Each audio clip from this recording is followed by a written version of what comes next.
Assalamu alaikum wa rahmatullahi wa barakatuh. Jina langu ni yule hasa Abu Huraira radhiallahu anhu amesimulia kuwa amesema Rasulullah sallallahu alaihi wasallam akisema, watu 7 wenye sifa za aina zifuatazo Allah subhanahu wa ta'ala atawafunika katika kivuli cha rehema yake siku ambayo hakutakuwa na kivuli isipokuwa kivuli chake. Nani? Allah tabaraka wa taala.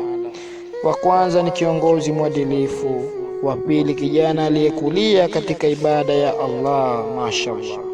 Wa tatu mtu ambaye moyo wake una mapenzi na msikiti. Wa nne watu wawili waliopendana kwa ajili ya Allah, wamekutana kwa ajili hiyo na wametengana kwa ajili hiyo.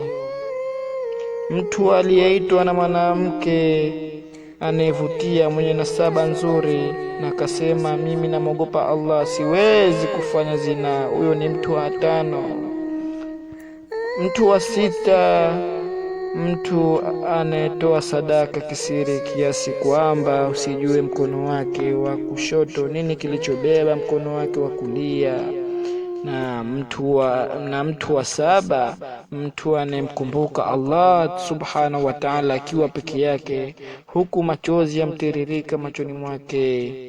Namuomba Allah subhanahu wa ta'ala atujalie na sisi tuwe miongoni mwa watu 7.